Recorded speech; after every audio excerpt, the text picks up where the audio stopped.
Wade Fuller was 41 years old, and until that Saturday afternoon, he believed his marriage was solid. He was a marine logistics engineer, steady, dependable, the kind of man nobody looked at twice. His wife Diane was a hospital administrator who moved through life with the polished confidence of someone who always knew exactly what she had and exactly what she wanted.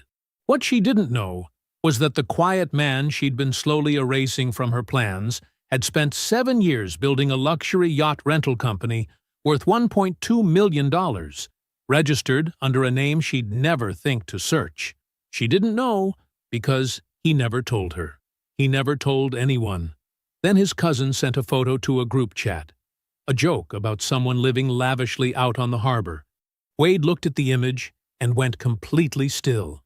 The yacht in that photo was his, the champagne on that deck was his, and the woman in the white sundress, laughing with another man's hand on her back, was his wife. What Wade did next, she never saw coming. Neither did he. Before we jump into the story, comment where in the world you are watching from and subscribe, because tomorrow's story is one you need to hear. The kitchen was quiet at 5:47 in the morning. Wade Fuller liked it that way. He sat at the head of the table with both hands wrapped around a mug of black coffee, his phone propped against the sugar bowl he never used. The house was dark except for the light above the stove, a warm yellow strip that Diane always left on overnight.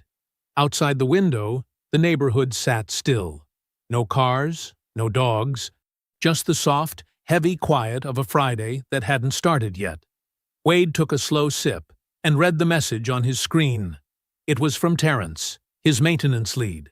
Sent at 5:31 a.m., which meant Terrence had been at the yard before sunrise, a fact Wade noted and appreciated without comment.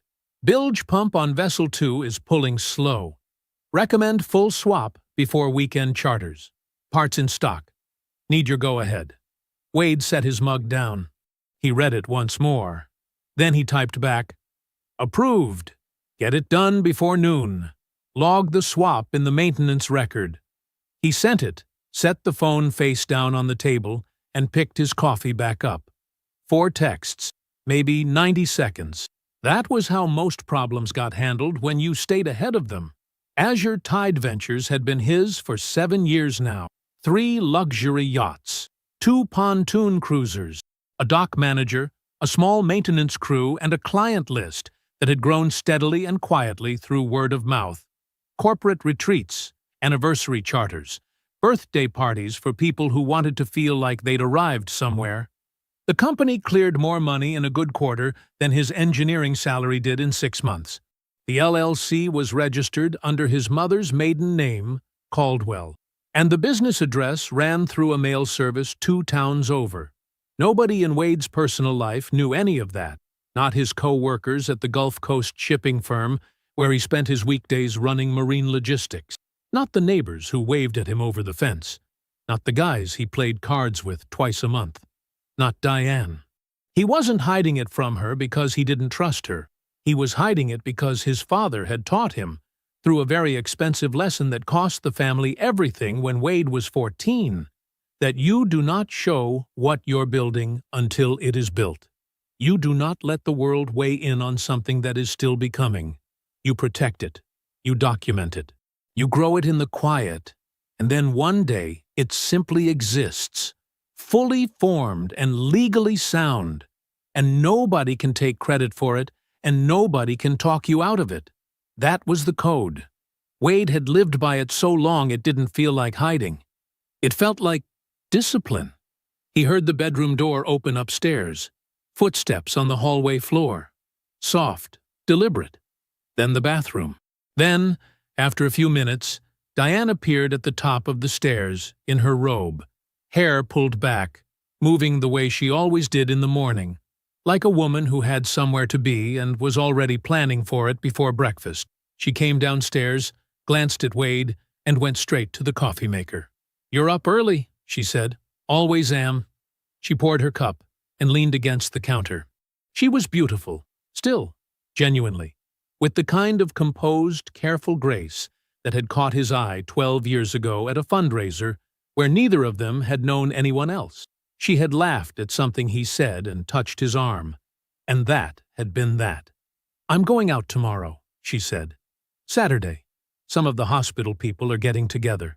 Dinner, maybe drinks after. Might be a late one." Wade nodded. "Anyone I know?" "Probably not. It's more the admin side." She wrapped both hands around her mug. "You don't mind?" "Course not." He meant it. "Have fun."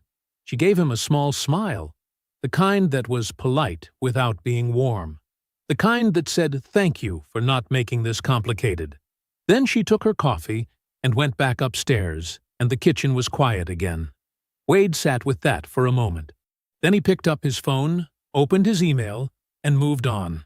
By Friday evening, the house had settled into its usual rhythm. Diane made dinner, salmon, rice, a salad she dressed herself, and they ate mostly in comfortable silence, the television on low in the background. She asked about his week. He asked about hers. She mentioned a staffing issue at the hospital. He mentioned traffic on the bridge. It was easy, ordinary, the kind of evening that felt like nothing at all. After dinner, Wade did the dishes while Diane read on the couch. Around 9:30, she went up to bed. He followed 20 minutes later. He was almost asleep when his phone buzzed on the nightstand. A push notification from the Azure Tide app. A new booking request. He picked it up, squinting slightly in the dark. New reservation, Cerulean Lady. Client, B. Ashworth. Date, Saturday. Package, Champagne Sunset Charter. Full rate. Wade looked at it for a few seconds. The Cerulean Lady was his best vessel. 62 feet, teak deck, a cabin that clients always photographed. She booked fast on weekends. This was a good reservation. He tapped approve, set the phone back on the nightstand, and reached over to turn off the lamp. The room went dark. He closed his eyes. Wade told Diane he was heading out early. She was standing at the bathroom mirror when he knocked on the open door, her hair half done, a tube of mascara in one hand. She glanced at him in the reflection. "Boatyard thing?" she said. He almost smiled at that. She knew he disappeared on weekend mornings sometimes. She had never once asked what kind of boat. "Routine check," he said. "I'll be back by noon." She turned back to the mirror. "I'll probably be gone by then." "All right." He leaned against the doorframe for a second, watching her. "Have a good time." "I will." He left. The boatyard smelled like salt water and engine oil, which Wade had always found more calming than any candle Diane ever bought for the house. He pulled in just after 7:30, parked in his usual spot beside the storage shed, and walked the dock to where the Cerulean Lady sat in her slip, still and enormous in the morning light. Otto Reeves was already aboard. He was 62 feet of vessel, and Otto moved around her like she was 40, checking lines, testing cleats, running his hand along the rail, the way a man checks something he is personally responsible for. He was 55 years old, thick through the shoulders, with a gray beard kept short, and a face that didn't do much with its expressions. 6 years at Azure Tide. Before that, 22 years in the Navy. He had never once been late to anything. "Morning," Wade said, stepping aboard. "Bilge pumps in," Otto said, not looking up. "Terrence got it done by 10 yesterday. Logged and signed." "Good." Wade walked the deck slowly. The teak was clean. The cabin glass was spotless. Through the cabin door, he could see the champagne. 2 bottles in a silver ice bucket on the main table, 2 more in the mini-fridge below the bar. Crystal glasses. A small arrangement of white flowers Otto must have added himself. "Champagne set," Otto said, coming up beside him. "I see that." Wade picked up one of the glasses and held it to the light. "Spotless." He set it back down. "Charter crew ready?" "Marcus and Yolanda. They'll be here by 10:30. Client said noon departure." Wade gave the cabin one more look, then stepped back out onto the deck. The water in the slip was green-gray and slow-moving. A pelican sat on the far piling, completely unbothered. "She's good," Wade said. "She's always good," Otto said. That was the full extent of their conversation about it. Two men who trusted each other's work and didn't need to say so. Wade was home by 11:15. The house was empty. Diane's car was gone. Her good perfume was still hanging faintly in the bedroom air. He ate lunch alone, watched 20 minutes of a game he didn't care about, and then took his laptop to the back patio to work through a logistics report he owed his supervisor by Monday. The afternoon moved slowly. The neighborhood was quiet. He refilled his coffee twice. At 4:22, his phone buzzed on the table. A group text. His cousin Darnell, sending to the family thread. The message was a photo. Below it, Darnell had typed, "Who out here living like this?" with 3 fire emojis and a laughing face. Wade picked the phone up. The photo was taken from a distance, someone on a bridge or a pier, catching the shot on a phone camera. The water was gold and flat in the late afternoon light. And there in the frame, gliding through the harbor like it owned the water, was the cerulean lady. Wade recognized her immediately. The lines, the teak, the navy stripe along her hull. His eyes moved to the deck. A woman in a white sundress stood at the rail.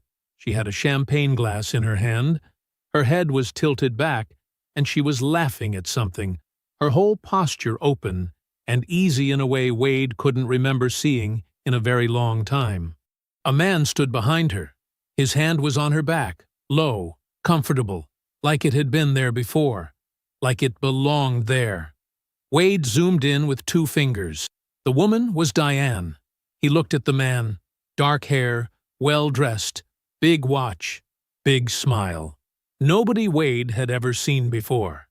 He stared at the photo for a long moment. Around him, the patio, the yard, the quiet neighborhood, all of it stayed exactly the same. Nothing moved, nothing shifted. The world did not crack open the way it probably should have. Wade set the phone face down on the table. He sat still for a count of 10. Then he picked it back up, stood, and walked inside to where his truck keys hung by the door. Otto was still at the yard when Wade pulled in. He looked up from the maintenance clipboard when he heard the truck, and something in Wade's face, or maybe the absence of something, made him set the clipboard down. "Pull the full booking file on Ashworth," Wade said. Otto didn't ask why. He pulled up the tablet, navigated to the client records, and handed it across. Wade read it standing up. Brendan Ashworth, 4 reservations total. The current charter, today, was the 4th. Before that, 3 prior bookings, 3 Saturdays, 3 champagne packages. The first one was 8 months ago. Wade had approved every single one of them himself. He stood at the dock's edge with the tablet in his hands and read through the dates slowly, one by one. 8 months, 6 months, 4 months. Today, 4 Saturdays. 4 times he had looked at that name on a screen and tapped approve without a second thought. He looked out at the water. The sun was going down now, burning orange across the harbor. Somewhere out there, the cerulean lady was still running, his boat, his champagne, his crew, carrying his wife and a man whose name he had personally greenlit 4 times over. Wade sat down on the dock. He held the tablet in both hands and read the file again from the top. Diane came home at 9:14 Sunday morning. Wade heard her key in the lock from the kitchen, where he was on his second cup of coffee. He didn't move. He listened to the small sounds of her entry, the door, her bag hitting the bench in the foyer, her shoes coming off. Normal sounds, practiced sounds. She appeared in the kitchen doorway a moment later. Fresh jeans, a blouse he recognized but hadn't seen in a while. Her hair was down and clean. No perfume, just soap and the faint neutral smell of someone who had showered somewhere else and made sure of it. "Hey," she said. She gave him a small, tired smile, the kind that said long night without making a production of it. "You're up early." "Always am," Wade said. She crossed to the refrigerator and pulled out the orange juice. poured herself a glass like it was any other Sunday. Her movements were easy, unhurried. "How was your night?" Wade asked. "Good." She leaned against the counter, glass in both hands. "Dinner ran way later than I expected. Keisha wouldn't let anybody leave." A small laugh. "You know how she gets. I just ended up staying at her place. Didn't want to drive that late." She looked at him steadily when she said it. Not too long. Not too short. Just right. Wade nodded once. "Sounds like a good night." Something crossed her face. So fast it was almost nothing. Relief, maybe.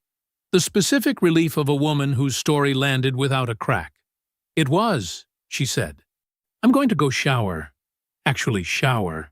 Another small laugh, softer this time. An invitation for him to smile back. Wade gave her just enough of one. She took her orange juice upstairs. He listened to her footsteps cross the bedroom floor above him, listened to the bathroom door click shut, listened to the shower run. Then he picked up his phone and called Paulette. She answered on the second ring. No greeting, just, "You're calling on a Sunday morning. Talk." So he did.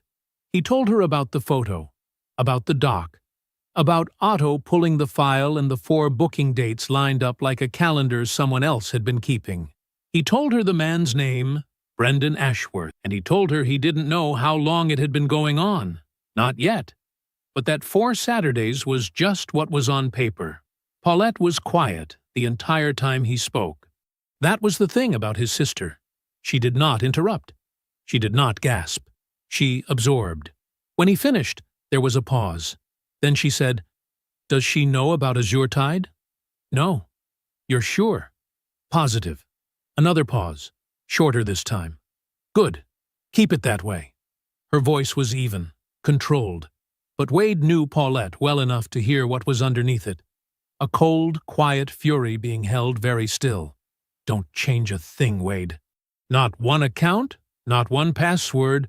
Don't move anything. Don't cancel anything. You act exactly like you've been acting. That's the plan." "Good." A breath.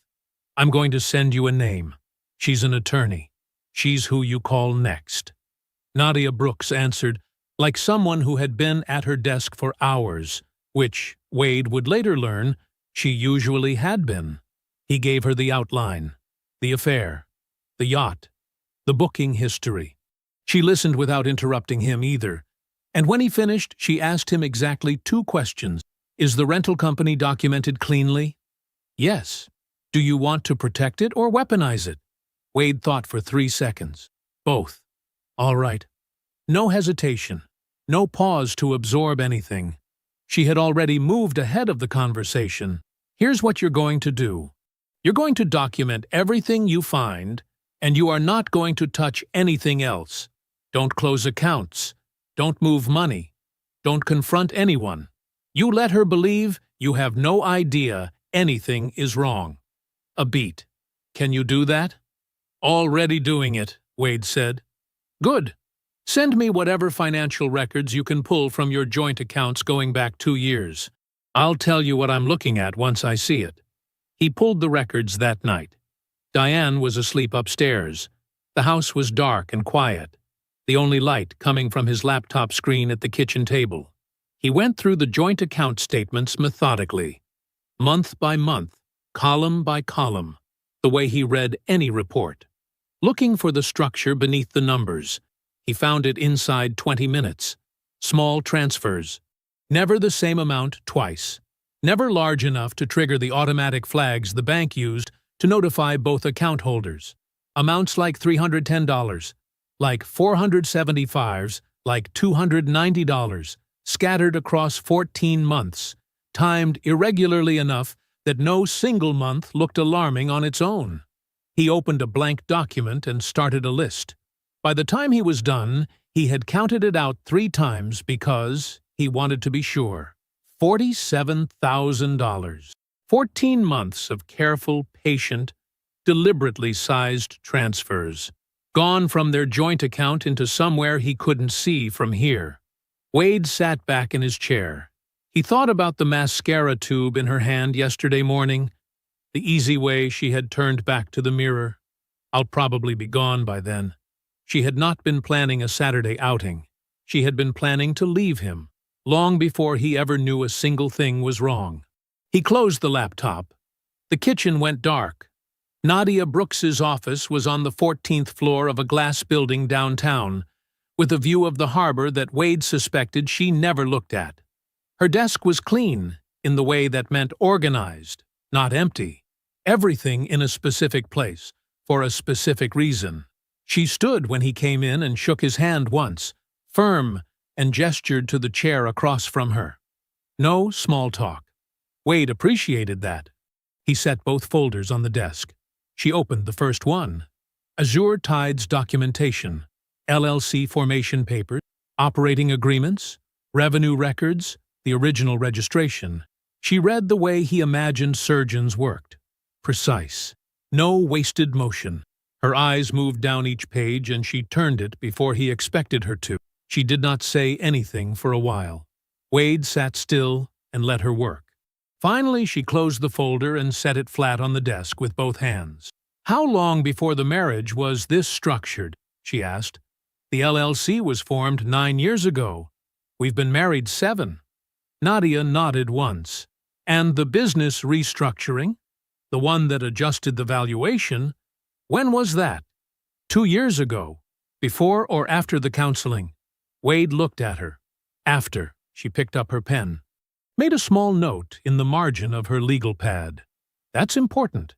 The restructuring complicates any argument that Azure Tide became marital property through contribution during the marriage, especially with the way the accounts are separated. She set the pen down. She has no claim to it. Not a viable one. Not with this documentation. Wade said nothing. She doesn't know it exists, Nadia said. It wasn't a question. No. And no one in your shared social circle knows. No one. Nadia looked at him for a moment. Just one. Then, as far as any proceeding is concerned, she is walking into a room she doesn't know has a floor missing. She opened the second folder. Now, let's talk about the transfer. She went through his documentation the same way, column by column, date by date. He had organized it chronologically, which she seemed to expect. When she reached the last page, she set it down beside the first folder and aligned the edges. 14 months, she said. Yes, and the amounts were calibrated to stay below the joint notification threshold. Every one of them. Nadia tapped the edge of the folder once with 2 fingers. This is documentable financial misconduct within the marriage. It is directly relevant to asset division in a divorce proceeding. It is also the thing that will make her attorney sit her down and tell her that an aggressive strategy is not in her best interest. A pause. Because the moment she pushes, we respond with this. And then her negotiating position is not a claim. It is a liability. She reached for a fresh legal pad. I'm going to begin preparing the filing, she said, quietly. Nothing moves, nothing is served, until you tell me. Understood. She looked up from the pad. You're sure you want to wait? I'm sure, Wade said. She studied him for exactly 1 second.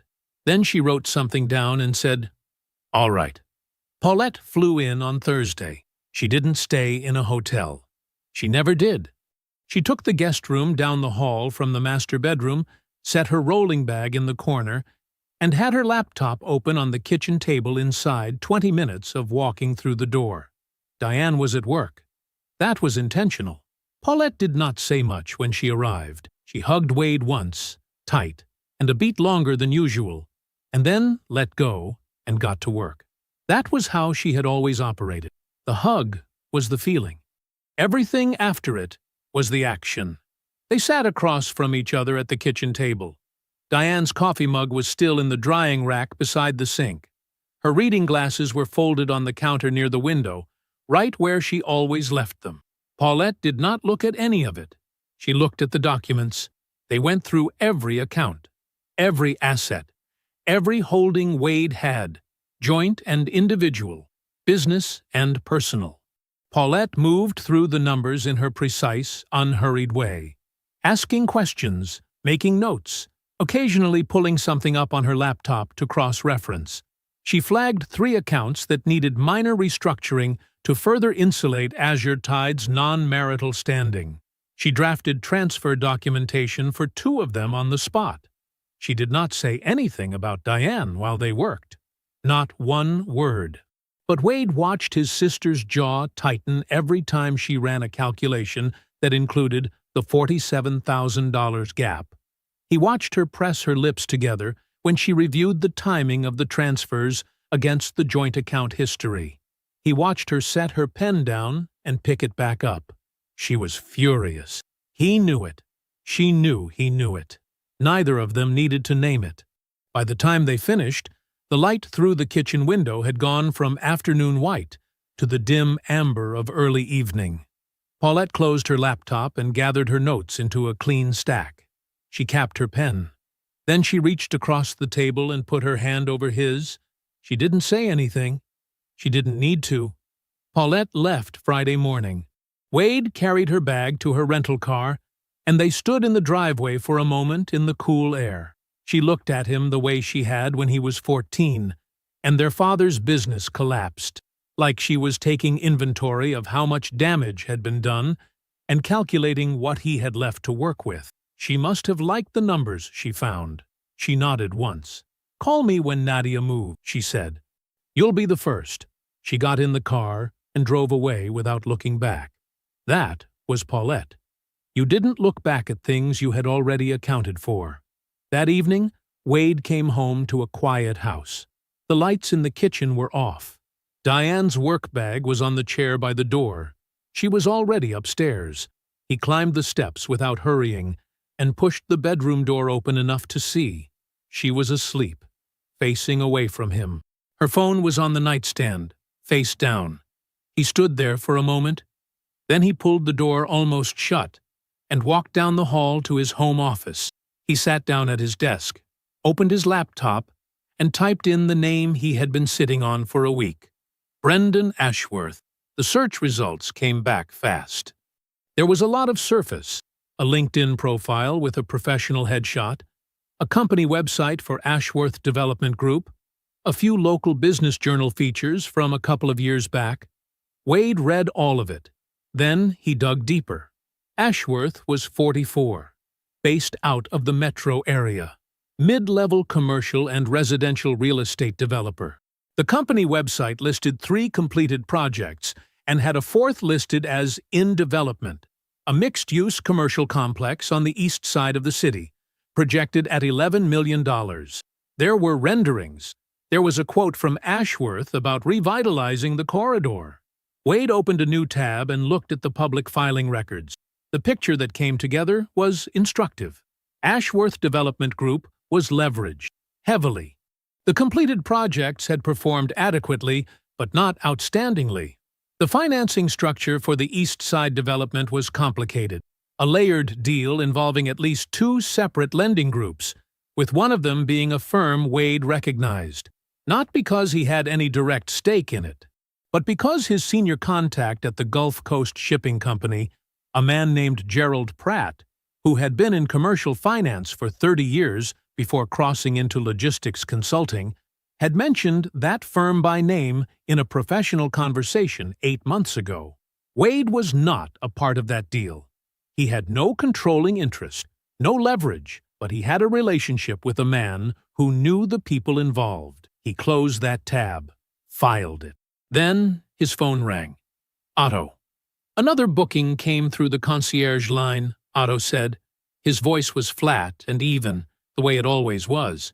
Ashworth, Cerulean Lady again, next Saturday. He added the overnight option this time. Full-day charter into a dockside evening and a morning departure Sunday. Wade leaned back in his chair. "You want me to decline it?" Otto asked. There was no judgment in the question. Otto was not the kind of man who pushed. He asked what he needed to ask and then waited. "Confirm it," Wade said. "Full service." Otto was quiet for a second. "Just one." "All right," he said. "Make sure the crew knows it's a priority booking. Top shelf everything." "Understood." Another pause, briefer this time. "You're something else, Wade." Good night, Otto. He set the phone face down on the desk and looked at the ceiling for a moment. Brendan Ashworth was coming back. He would step onto the cerulean lady with the confidence of a man who had found a thing that worked for him. A stunning boat, a seamless crew, an evening that made him look like someone worth impressing. He had no idea who owned any of it. He had no idea he had been writing checks to the husband, and now he was coming back for more. Wade almost felt something. He was not sure what to call it. He turned back to his laptop and spent the next hour being warm to a life that had already decided to leave him. He reviewed the household calendar Diane kept shared between their phones. He noted the events she had added: work dinners, a weekend conference, a friend's birthday. He noted the ones she had marked private. He did not touch anything. He just looked. He catalogued. He remembered what Nadia told him. Let them keep believing you are exactly who they think you are. So that was what he did. In the days that followed, he made Diane coffee in the morning. He asked about her week.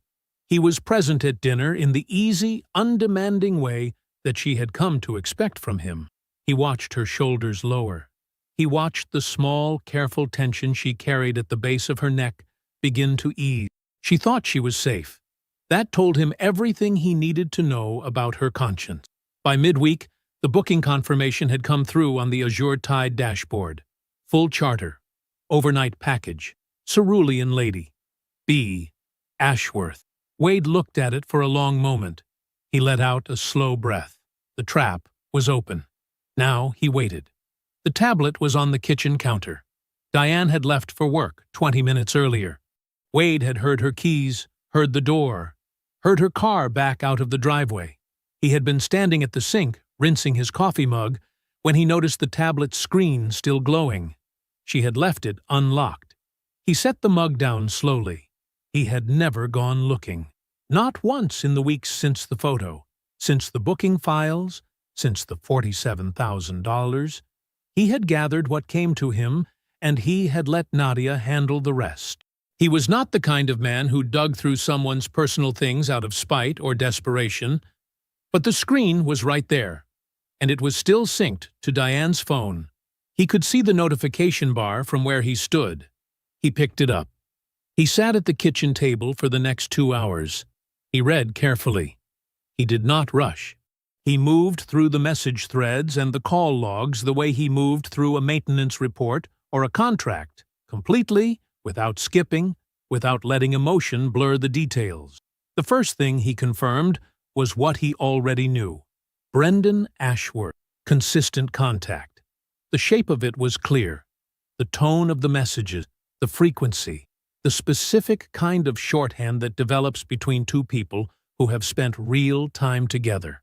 Then he scrolled back further and further. The messages went back 3 years. Wade set the tablet flat on the table. He looked at the wall across from him for a moment. Then he picked it up again and kept reading. 3 years ago. He did the math without wanting to.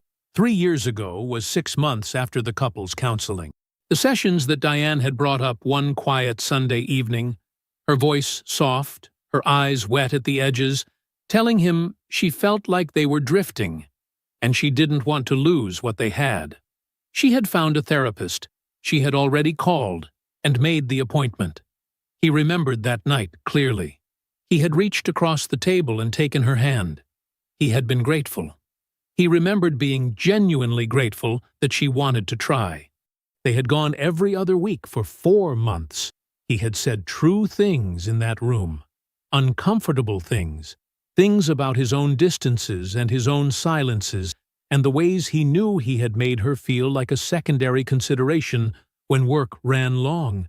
He had laid himself open in front of a stranger because Diane had asked him to, and because he believed it mattered. She had cried in the 3rd session. Real tears, or what he had believed, were real tears. She had said she wanted to fight for their marriage. She had said she didn't want to become the kind of couple that just gave up. The therapist had called it a breakthrough. Brendan Ashworth's name appeared in the messages for the first time the month after that session. Wade put the tablet down again. He looked at the table, at the grain of the wood, at the coffee ring Paulette had left last week that he hadn't wiped away yet. Small things, solid things, things that were actually what they appeared to be. She had not cried in that therapist's office because she wanted to save her marriage. She had cried because she was building a story. A clean, documented, witnessed story. A story where she was the wife who had tried everything, who had gone to counseling, who had been vulnerable, who had done the work, so that when the marriage ended, and she had already decided it would end, nobody could say she hadn't tried. Nobody could point at her and say she just walked away. She had used him as a prop in her own story. She had used a therapist's office as a stage. She had let him say true things out loud about his failures while she was already composing a different life in her mind. The cruelest part was not the affair. The cruelest part was that the hardest thing Wade had done in that marriage, opening himself up in that room, saying the things that were difficult to say, had meant nothing to her, less than nothing. It had been useful to her. That was all. He stood up from the table. He put the tablet back exactly where she had left it, screen still angled the same way. He was precise about that. Then he walked out the front door, got into his car, and sat in the driveway. He did not start the engine. He sat there for 45 minutes. He breathed. He let the weight of it settle fully because he knew that was the only way through it. Not around, not under. Straight through. All at once, so there was nothing left to ambush him later. When he was ready, he picked up his phone. Nadia answered on the second ring. He did not let her speak. "Move everything," he said. His voice was quiet, completely level. There was nothing in it that shook. He ended the call. He sat for another moment in the still car.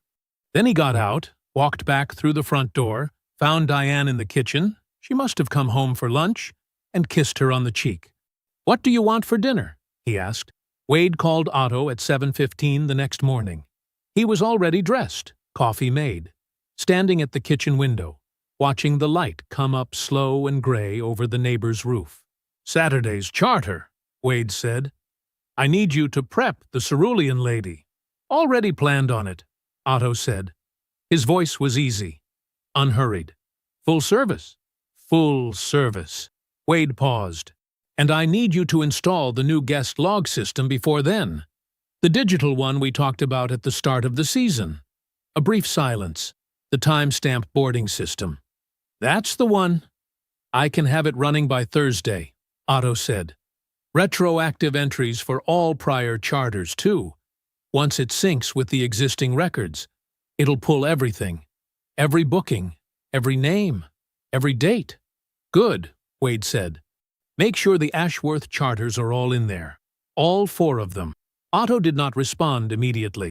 When he did, his voice had the same flat, careful tone it always carried when he understood exactly what was happening and had made his decision about it.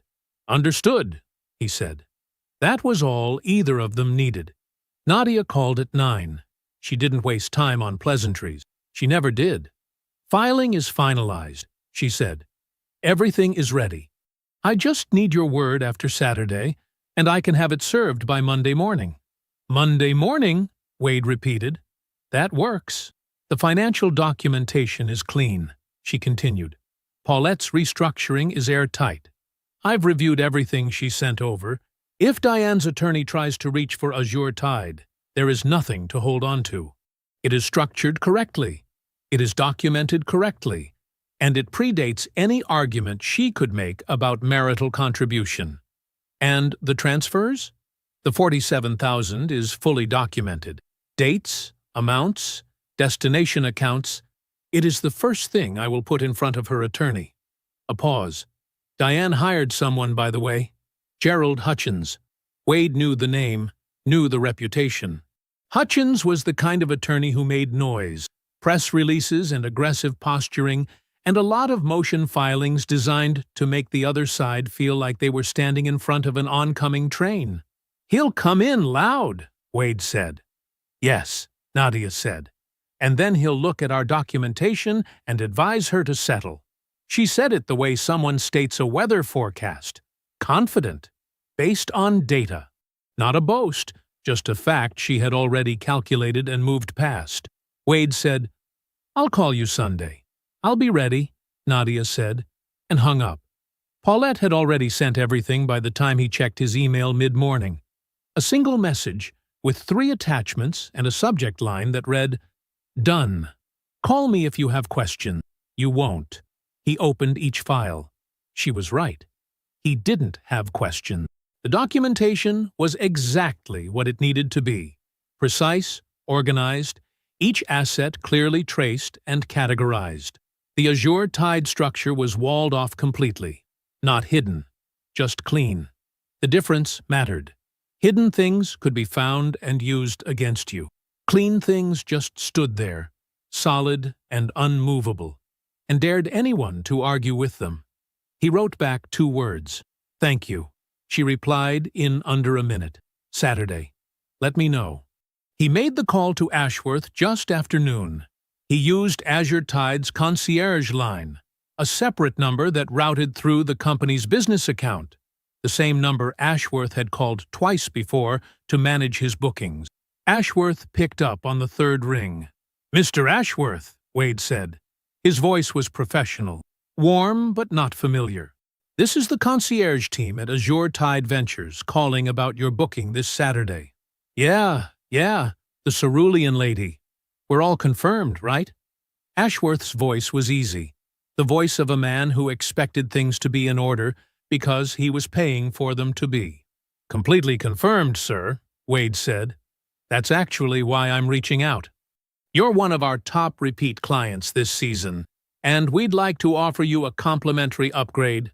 When you return to dock Saturday evening, we'll have a private dockside reception set up for you. Light catering, drinks, just a small thank you from our end for your continued business. There was a short pause. Then Ashworth said, That's what I'm talking about. Yeah, absolutely. That sounds great. Wonderful, Wade said. We'll have everything ready when you come in. Appreciate it, Ashworth said. That's the kind of service that keeps people coming back. We count on it, Wade said pleasantly. He ended the call. He set the phone down on the desk and sat for a moment. He felt nothing dramatic.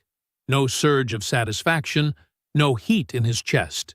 Just the same calm, settled feeling of a man who has checked the last item off a list he has been building for weeks. Everything was in place. That evening, Wade went to the closet and pulled out a clean shirt. Dark navy, well-fitted, the kind of shirt he wore when he needed to be taken seriously without trying. He shook it out and set it up on the ironing board. He worked slowly, smoothed each section flat before the iron touched it. Collar first, then the placket, then each sleeve, one at a time. When he was finished, he laid the shirt carefully across the back of the chair by the window. He looked at it for a moment. Then he turned off the light and went to bed. He slept well. Wade arrived at the dock at 6 o'clock. The cerulean lady was not due back until 7. That was intentional. He parked, walked down to the water, and shook hands with the catering manager, a quiet woman named Rosa, who ran a tight operation and never asked unnecessary questions. She had set everything up exactly as he requested: a linen-covered table, chilled drinks, trays of food arranged neatly beneath the warm glow of the dock lights, which had just clicked on as the sky deepened to orange. "Looks good," Wade said. "Thank you, sir." She nodded once and went back to her work. Wade walked to the end of the dock and stood there. The Gulf was flat and copper-colored in the last of the evening light. A pelican glided low across the water and disappeared around the far bend. Somewhere in the distance, a boat engine hummed, then faded. Wade watched the water and did not think about anything in particular. He simply stood there, hands loose at his sides, the navy shirt sitting clean against his shoulders. He was not nervous. That surprised him a little, the first time he checked. But it made sense when he thought about it. Nervous was for people who weren't sure what was coming. Wade knew exactly what was coming. He just had to wait. At 6:58, the cerulean lady came around the bend. She moved slow and easy through the flat water, the way she always did on the return leg. Engine low, sails down, the last of the sun catching her white hull and throwing orange light across the deck. She was a beautiful boat. Wade had always thought so. He had spent a lot of time and money making sure she stayed that way. He watched her come in. He did not move. Otto was at the edge of the dock handling the lines, the same as always. Wade had told him where to be and what to do. Nothing more, nothing less. Otto had nodded and said fine. The cerulean lady eased into the slip. Ropes caught and cleated. The engine went quiet. And then Brendan Ashworth stepped off the boat. He looked like a man who had just had the best day of his life. He was tanned, loosened up, moving with the confident, slightly heavy stride of someone who had been drinking expensive champagne for several hours and felt entitled to every drop. He wore a linen shirt, cream-colored, open at the collar, a watch that caught the dock lights when he moved his wrist. He came down the gangway and saw the catering table and stopped walking for just a second, a little pause of pleasure, and then smiled the smile of a man who approved of what his money had purchased. He looked around the dock with that smile still on his face. Then he saw Wade. He did not hesitate. That was the thing about Brendan Ashworth. He did not hesitate, because hesitation was for men who were uncertain of their position in a room. And Brendan had never once believed he was anything but the most important person wherever he stood. He walked straight toward Wade with his hand already out. His other hand drifted briefly toward his jacket pocket. Force of habit. A man preparing to tip the help. Wade let him close the distance. Then he reached out and shook Brendan's hand. Firm, unhurried. He held it one beat longer than was comfortable. "Mr. Ashworth," Wade said. "Glad you had a good evening." "Outstanding," Brendan said, still smiling. "Your team takes care of business, I'll say that." "We try to," Wade said. He did not let go of the handshake right away. "I don't think we've been formally introduced. My name is Wade Fuller." Brendan nodded, waiting for the rest of it. "I own Azure Tide Ventures," Wade said. The smile stayed on Brendan's face for almost 2 full seconds after that, like a light that hadn't yet received the signal to turn off. Then something shifted behind his eyes. Wade watched it happen. Watched the exact moment Brendan's mind started moving backward through the months, through the bookings, the checks, the champagne, the sunsets, the crew that smiled and poured and said, "Of course, Mr. Ashworth," and arrived at the place where all of it led. The same name, the same man, the husband. The smile was gone. He didn't speak. Wade looked at him calmly. "You've chartered my boat 4 times this year," he said. "I approved every booking myself." Behind Brendan, Diane stepped off the gangway. She saw Wade and stopped moving entirely. The color left her face the way water drains from a glass. Fast, then completely. Her mouth opened slightly. No words came. She looked at Wade, then at Brendan, then back at Wade, and Wade could see her doing the same thing Brendan had just done, running the numbers, rebuilding the geometry of the last several months, trying to find a version of events that made sense. There wasn't one. Wade looked at her. "Hey, baby," he said, quietly, evenly, 2 words with no anger in them whatsoever, which made them land harder than any shout could have. He turned back to Brendan. He did not raise his voice. He did not lean in. "Whatever she told you about our marriage," Wade said, "you should go back and look at that conversation again." He paused. "She's been moving money out of our joint accounts for over a year. Small amounts, steady, just under the threshold that would get noticed." He let that sit for exactly 1 breath. "I thought you should know." Brendan said nothing. Wade looked at Diane one last time. "Nadia will be in touch Monday morning," he said. Then he turned and walked back up the dock. He did not slow down. He did not look back. Brendan Ashworth stood at the end of the dock he had paid to use, next to a woman whose story had just come apart at every seam, having shaken hands with the man who had owned every single piece of the evening he believed was his greatest move. The text came in at 9:14 on a Monday morning. Wade was at his desk reviewing a routing report when his phone lit up. 2 words from Nadia. Papers served.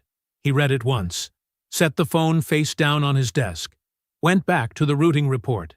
He finished the page before he allowed himself to feel anything at all.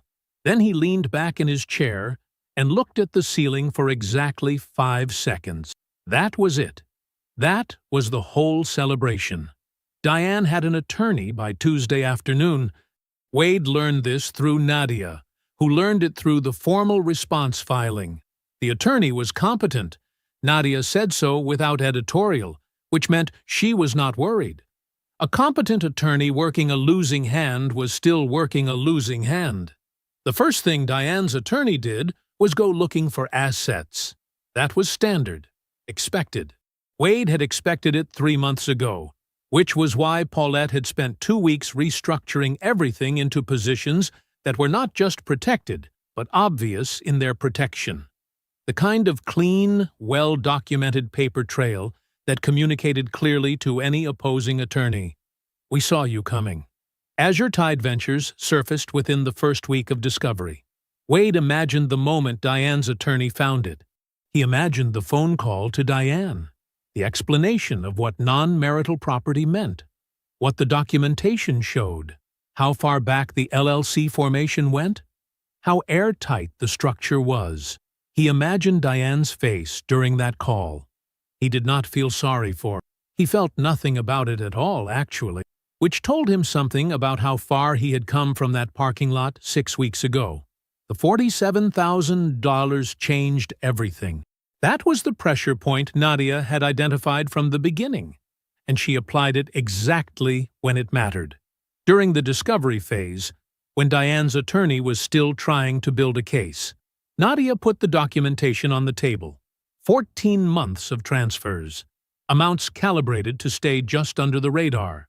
A clear, consistent pattern with a clear beginning date. Diane's attorney went quiet for 2 days after that. Then he called Nadia and asked about settlement terms. It went fast after that. The way things go fast when one side has the facts and the other side has a story that no longer holds together. Diane kept the equity split on the marital home. Roughly equal, clean, and straightforward. She kept her personal retirement accounts. She walked away from nothing she had not already earned, and she walked away from everything she had assumed she was entitled to. Azure Tide Ventures was never mentioned in the final settlement documents. Not once. Brendan Ashworth ended it before the ink was even dry. Wade did not know the specifics. He did not need to.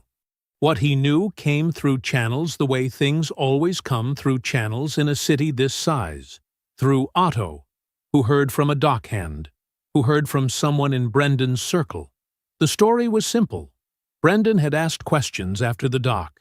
He had made inquiries about Diane's finances quietly, the way a man does when he is trying to confirm something he already suspects. What he found confirmed it. The picture she had painted of her independence, her resources, her situation, it had been painted with someone else's money. She had needed Brendan to believe she was already most of the way out. She had needed him to believe the door was practically open. He had believed her completely, because he had never once thought to check. Wade did not celebrate that either. He noted it the way he noted a closed account. Factually, completely, and without sentiment. Brendan's commercial development deal hit trouble around the same time. A financing complication within the lending group. Internal, procedural, entirely unconnected to Wade or anyone Wade had spoken to. The deal did not collapse. It simply stalled. Delayed reviews, restructured terms, a project that had been his centerpiece suddenly sitting in a waiting room with no clear exit date. Wade heard about it through the same professional connection he'd always had. He did not intervene. He did not need to. He simply noted it. The timing was its own kind of comment. Paulette called a family gathering 2 weeks after the papers were served. Wade did not attend. That was intentional. His presence would have made it about him, and it was not about him. Paulette sat with their mother, their aunts, 2 cousins, and a kitchen table full of people who loved Wade Fuller and were owed an honest account of what had happened. She gave them one. No editorializing, no anger performed for an audience, just facts, laid out in order, the way Paulette laid out everything, cleanly, completely, with nothing missing. Diane's version of events, the version where she was a woman who had simply grown apart from a distant, secretive husband, arrived in that family the same week and found no soil to grow in. Every door she might have walked through was already closed. The divorce was finalized on a Thursday. Nadia's office was on the 14th floor, and the afternoon light came in hard through the west windows. Wade signed where she indicated, 3 places. He read every line before he signed each one, not because he didn't trust Nadia, but because that was who he was. She handed him his copy. They shook hands. "You handled this well," she said. It was not a compliment she gave casually. "You did the work," Wade said. "You gave me the right materials," she said. He nodded once, picked up the folder, and walked out into the sun. The alarm was set for 6. Wade was already up at 5:15. He moved through the apartment the way he moved through everything, quietly, without wasted motion. The kitchen light stayed off. He knew where everything was. The coffee maker hissed and popped in the dark, and he stood at the window while it ran, looking out at the Gulf. The water was black and flat and enormous. The sky above it was just beginning to change. Not light yet, but the deepest blue loosening at the edges, the way night does when it finally decides to let go. He poured his coffee. He went downstairs. The apartment was temporary. He had chosen it that way on purpose. 3 blocks south, there was a waterfront property sitting in the final stages of escrow. A low, clean building on a half-acre lot, with a private dock running 40 feet out over the water. He had walked the dock twice. Both times he had stood at the end of it and looked out and felt something settle in him that had been unsettled for a long time. The closing was in 11 days. He was not counting, but he knew. Azure Tide had grown. The 4th yacht, a 58-foot Riviera he had been watching for 2 years, came available in January. He bought it outright, named it the tidal margin, which was an engineering term for something most people had never heard of. Otto had laughed when Wade told him the name. It was the first time Wade had heard Otto laugh in 6 years of working together. Otto had also received a raise in December, a substantial one. Wade had handed him an envelope at the end of a routine walkthrough, the same way he handed him anything else, without ceremony. Otto had looked at the number inside, looked up. "Wade, you earned it," Wade said. That was the entire conversation. Bookings were up 31% over the previous year. Nadia had referred 2 corporate clients to Azure Tide after the divorce was finalized, not as a favor, but because she believed in the product. She had taken Wade's call once since then, when he had a contract question about the new property. She answered on the 2nd ring and gave him 12 minutes of precise, useful guidance. He billed her a charter rate as a thank you. She accepted, without protest. That was the language they both spoke. The story had circulated. Wade had not told it. He never told it. He did not need to. He had Otto, and Otto had the dock. And a dock in a city this size was its own kind of telephone. The story moved the way true stories move, carefully, person to person, in the specific way people share things they do not want distorted, because the facts are already strange enough. The version that circulated was accurate. That was the part that satisfied Wade most. In the quiet way things satisfied him, not the telling of it, the accuracy of it. He had not stood on that dock and shouted. He had not made a scene. He had simply shown up on his own property, shaken a man's hand, and said what was true. The story that came back to him later was the same story he had lived. Nothing added. Nothing needed. He walked out onto the small dock behind his building now, coffee warm in his hand, the wood soft under his feet. He had brought one of Azure Tide's older runabouts around last week, a 24-foot center console he used for solo runs. It sat in the slip below him, rocking gently, lines holding. He stepped down into it. The engine turned over clean and even. He eased out of the slip without hurrying, the throttle low, the bow cutting a gentle line through still water. He did not put on music. He did not check his phone. He let the boat run at a quiet speed, until the lights of the shoreline were soft and distant, and the water in every direction was his and no one else's. Then he cut the engine.